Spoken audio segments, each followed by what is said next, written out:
Hello students, this is Vipasha Garg. आज lecture है हमारा BFA third year applied Indian aesthetics code 302। हम बात कर रहे थे अभिनव गुप्त जी के बारे में। अभिनव गुप्त हमारा टॉपिक चल रहा था, तो इसमें हमें आज बात करते हैं अभिनव गुप्त के मुख्य विचार, अभिनव गुप्त का आविर्भाव, अभिनव गुप्त का महत्व। ठीक है, ये हमारे आज के टॉपिक हैं, इस पे हम डिस्कस करते हैं। अभिनव गुप्त से पूर्व भरत मुनि से लेकर भट्ट नायक तक कई आचार्य आए और इन्होंने अभिनव गुप्त के रस सिद्धांत के लिए पर्याप्त सामग्री एकत्रित कर दी। यानी अभिनव गुप्त से पूर्व यानी अभिनव गुप्त से पहले भरत मुनि से लेकर भट्ट नायक तक, यानी जो भरत मुनि से लेकर भट्ट नायक तक जो भी आचार्य ये सब आए थे, तो ये कहा है कि कई आचार्य आए और इन्होंने अभिनव गुप्त के रस सिद्धांत के लिए पर्याप्त सामग्री एकत्रित कर दी। यानी जितने भी ये पहले सब आचार्य आए थे, इन्होंने अभिनव गुप्त के लिए रस सिद्धांत के लिए पर्याप्त सामग्री एकत्रित कर दी थी। उनके लिए मतलब ईजी हो गया था। अभिनव गुप्त से पूर्व के लगभग 1000 वर्ष गंभीर अध्ययन का युग था। मतलब अभिनव गुप्त से पूर्व के लगभग 1000 वर्ष पहले गंभीर अध्ययन का युग था। उस वक्त इसमें मनोविज्ञान विश्लेषण का प्रधानत्व था। मतलब उसमें मनोविज्ञान विश्लेषण का प्रधानत्व, यानी प्रधान जिस चीज़ को कहते हैं, ये प्रधान तत्व होता है, जो प्रमुख होता है, उसको बोलते हैं। मानवीय अनुभव सभी सिद्धांतों और मान्यताओं का आधार ही बन गया था। यानी जो मानवीय अनुभव था वो सभी सिद्धांतों और मान्यताओं का आधार ही बन गया था। इस युग में न तो पूर्ववर्ती ग्रंथों की सामग्री को सर्वोच्च प्रमाण माना जाता था और न ही पूर्व आचार्यों के वाक्यों को। ठीक है, तो यानी मानवीय अनुभव सभी सिद्धांतों, यानी जो मानव का अनुभव था, जो पर्सनल था, तो सभी सिद्धांतों और मान्यताओं का आधार ही बन गया था, है ना। तो सभी जो सिद्धांत थे और जो मान्यता थी उनका आधार ही बन गया था।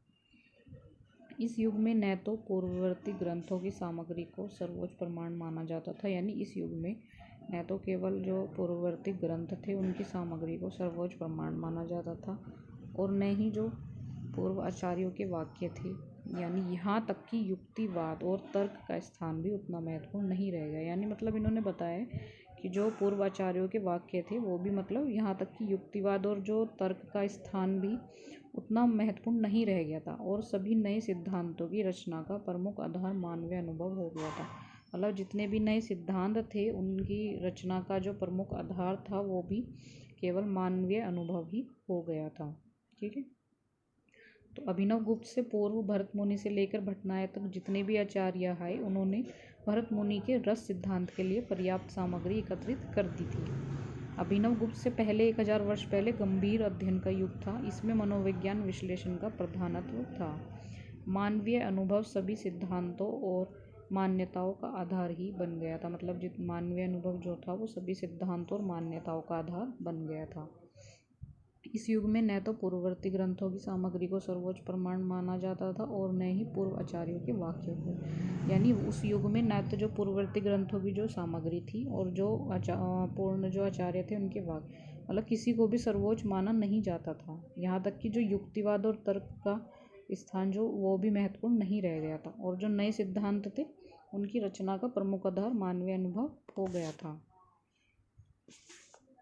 अभिनव गुप्त ने स्वयं अपने 3 प्रधान ग्रंथों, यानी उनके स्वयं के जो 3 प्रधान ग्रंथ थे वो थे ईश्वर प्रत्यभिज्ञा विमर्शिनी, दूसरा अभिनव भारतीयों और ध्वन्यालोक लोचन को प्रस्तावनाओं में इन आचार्यों का उल्लेख किया, है ना। तो उनके 3 प्रधान ग्रंथ थे ईश्वर प्रत्यभिज्ञा विमर्शिनी और अभिनव भारतीयों और ध्वन्यालोचन को प्रस्तावों में इन आचार्यों का उल्लेख किया और स्वीकार किया कि जो कुछ उन्होंने लिखा उसका अधिकांश उन्हें अपने गुरुओं की कृपा से प्रत्यक्ष साहित्य संपत्ति के रूप में मिला, है ना। उन्होंने स्वीकार किया कि जो कुछ उन्होंने लिखा उसका अधिकांश उन्हें अपने गुरुओं की कृपा से प्रत्यक्ष साहित्य संपत्ति के रूप में मिला। तो अभिनव गुप्त ने उनके जो 3 प्रधान ग्रंथ थे कौन कौन से, ईश्वर प्रत्यज्ञ विमर्शिनी और अभिनव भारतीयों, है ना। पहला ईश्वर प्रत्यज्ञ विमर्शिनी और दूसरा अभिनव भारतीयों। तीसरा ध्वन्यालोक लोचन को प्रस्तावनों में इन आचार्यों का उन्होंने उल्लेख किया और स्वीकार किया जो कुछ उन्होंने लिखा उसका अधिकांश उन्हें अपने गुरुओं की कृपा से प्रत्यक्ष साहित्य संपत्ति के रूप में मिला। नेक्स्ट है अभिनव गुप्त का आविर्भाव।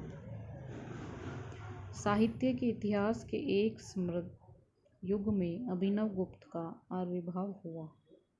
यानी साहित्य के इतिहास के एक समृद्ध युग में अभिनव गुप्त का आविर्भाव हुआ।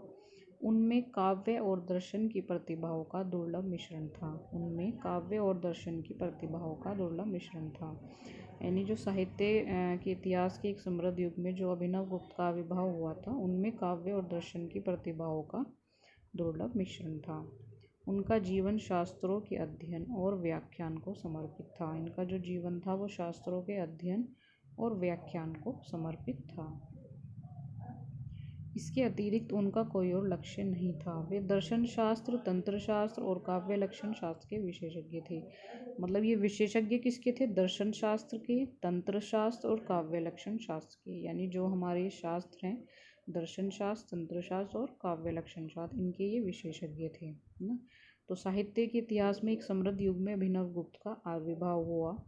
उनमें काव्य और दर्शन की प्रतिभाओं का दुर्लभ मिश्रण था। यानी जो काव्य है हमारे और जो दर्शन की जो प्रतिभाएं हैं उनका दुर्लभ मिश्रण था। उनका जीवन शास्त्रों के अध्ययन और व्याख्यान को समर्पित था। इनका जो जीवन था वो शास्त्रों के अध्ययन और व्याख्यान को समर्पित था। इसके अतिरिक्त उनका कोई अन्य लक्ष्य नहीं था। मतलब इसके अतिरिक्त उनका कोई भी अन्य लक्ष्य नहीं था।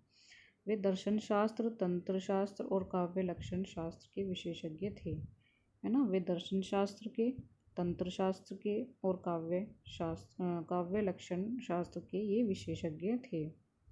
इन्होंने रस सिद्धांत की समस्याओं का समाधान करने के लिए नए दृष्टिकोण तथा नई साधन विधि अपनाई और अपने सिद्धांत की रचना में इनका उपयोग पूर्ण विश्वास और क्षमता के साथ किया, है ना। इन्होंने रस सिद्धांत की समस्याओं का समाधान करने के लिए नए दृष्टिकोण तथा नई साधन विधि अपनाई, है ना। जो रस सिद्धांत की समस्या थी उनका समाधान करने के लिए नए दृष्टिकोण तथा नई साधन विधि अपनाई और अपने सिद्धांत की रचना में इनका उपयोग पूर्ण विश्वास और क्षमता के साथ किया, है ना। और जो इनके सिद्धांत की रचना थी उसमें इनका उपयोग पूर्ण विश्वास और क्षमता के साथ इन्होंने किया था। भारतीय सौंदर्य शास्त्र की स्थापना में यदि कोई एक नाम को लिया जाए तो वह अभिनव गुप्त है। यानी जो हमारा भारतीय सौंदर्य शास्त्र है उसकी स्थापना में यदि कोई एक नाम लिया जाए तो वह अभिनव गुप्त है। यानी इसकी स्थापना किसने की है? अभिनव गुप्त ने। उनके बाद के विद्वान रस शास्त्रियों ने उनके विचार का अनुमोदन ही किया। मतलब उनके बाद जो विद्वान थे रस शास्त्रीय उन्होंने उनके विचारों का अनुमोदन ही किया। केवल महीम भट्ट और पंडित राज जगन्नाथ को छोड़कर किसी भी पश्चिम सौंदर्य चिंतक से उनकी तुलना करने पर उनका पलड़ा ही भारी रहता है।